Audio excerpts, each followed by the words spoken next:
Hoy vamos a tratar un tema, un tema que es tan delicado como fundamental, el gaslighting médico.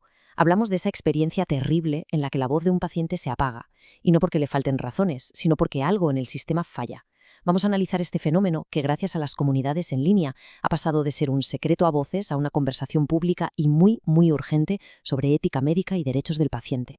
Todo arranca con una sensación muy inquietante en la consulta, esa de sentir que no te escuchan o, lo que es peor, que no te creen. Este es el punto de partida, el germen de una experiencia que puede tener unas consecuencias de verdad devastadoras. Para poder desgranar este problema tan complejo, vamos a seguir una hoja de ruta con 5 puntos. Primero, definiremos qué es exactamente el gaslighting médico. Luego, vamos a identificar las tácticas más habituales para invalidar a alguien. Veremos el daño tan profundo que esto provoca, investigaremos las causas del problema y, por último, exploraremos qué caminos podemos tomar hacia una medicina más empática. Venga, pues empezamos por el principio. ¿A qué nos referimos exactamente con gaslighting médico? Para entender bien su impacto, lo primero es tener una definición clara, una que nos permita distinguir un simple malentendido de lo que ya es un acto de invalidación muy dañino. La definición formal, que se basa en investigaciones muy recientes, lo deja bastante claro. Hablamos de gaslighting médico cuando las preocupaciones genuinas de un paciente se invalidan sin que haya una evaluación adecuada. Y aquí está la clave de todo. No se trata de una segunda opinión o de un desacuerdo médico, no. Es un fallo en el proceso de escuchar y de diagnosticar, que a menudo nace de prejuicios o de un paternalismo que ya no tiene cabida. Pero es que el gaslighting va mucho más allá de un maltrato o de la prisa en una consulta. Su efecto más peligroso, como señalan los expertos, es interno. Consigue que la persona empiece a dudar de su propia percepción, de su cordura, de si sus síntomas son reales. Es, básicamente, una demolición de la confianza en la propia experiencia, tanto corporal como mental. Vale, ya tenemos la definición. Ahora veamos cómo se materializa esto en el día a día, en la consulta. Porque el gaslighting no es algo abstracto, se compone de tácticas, de frases muy concretas que lo que hacen es anular la experiencia del paciente. La investigación ha identificado 7 tácticas muy comunes. A veces es una negación directa o pura incredulidad si las pruebas no muestran nada. Otras veces es la minimización, eso de quitarle hierro al dolor que se siente. También puede ser que se acelere la consulta, un descarte en toda regla para no escuchar, o directamente que se rechacen tratamientos o pruebas que se piden. Y claro, no podía faltar la táctica clásica, el diagnóstico psicosomático sin base alguna, el famoso está todo en su cabeza.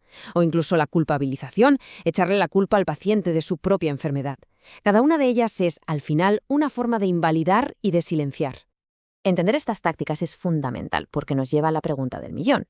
¿Qué daño real provocan? Y no hablamos de una mala experiencia sin más. Las consecuencias son profundísimas y se ven a nivel psicológico, en el comportamiento y, por supuesto, a nivel físico.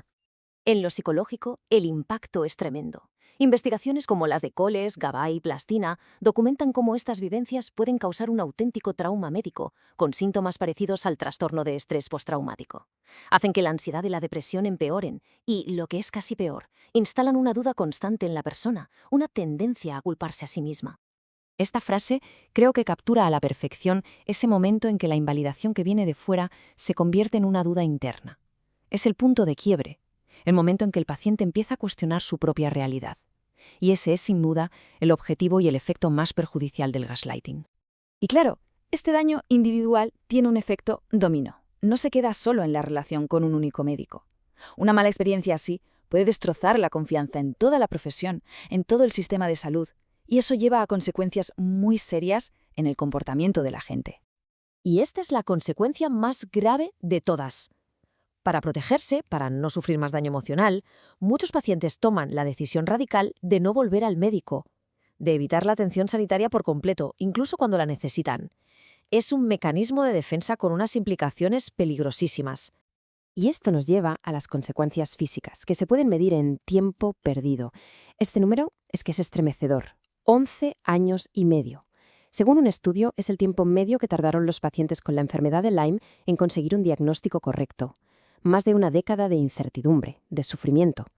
¿Y qué pasa durante esa década? Pues que la enfermedad avanza sin control.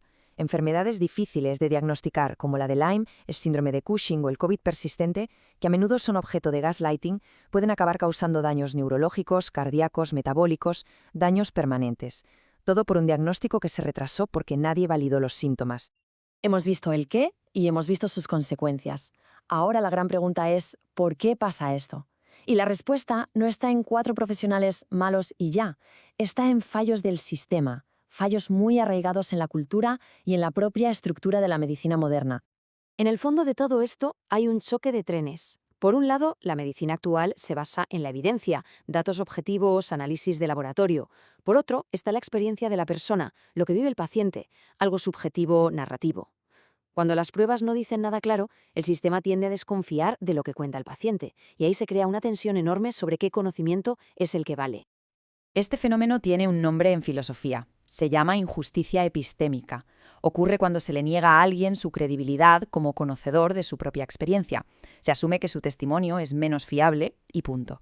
Es un fallo sistémico que afecta sobre todo a pacientes con enfermedades crónicas o que son poco conocidas. Y este problema se hace todavía más grande por lo que muchos describen como el complejo de Dios, que en el fondo no es más que una falta de humildad. La cultura médica a menudo castiga la duda, así que para algunos profesionales es más fácil negar lo que siente el paciente que admitir un simple no lo sé y tomarlo como punto de partida para seguir investigando. Si lo miramos desde la bioética, como analiza el experto Gabay, el gaslighting médico es un fracaso en toda regla. Viola el principio de no maleficencia, porque hace daño, directamente. Viola la beneficencia, porque no busca el bien del paciente. Socava la autonomía, porque anula su papel en su propio cuidado. Y atenta contra la justicia, porque afecta de manera desproporcionada a grupos que ya de por sí están marginados.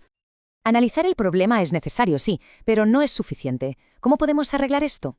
Por suerte, la investigación no solo señala el fallo, sino que también propone un camino bastante claro para reconstruir la confianza y, ojalá, avanzar hacia una medicina más humana. La solución, al final, pasa por un cambio cultural profundo. Primero, adoptar la humildad epistémica, que un no lo sé sea el principio de una colaboración. Segundo, una atención centrada de verdad en el paciente, donde lo que cuentas se considere evidencia clave.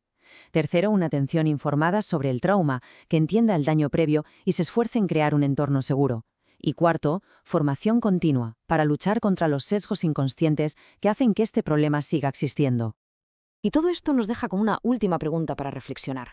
El reto no es solo mejorar la comunicación, sino redefinir lo que consideramos evidencia en medicina.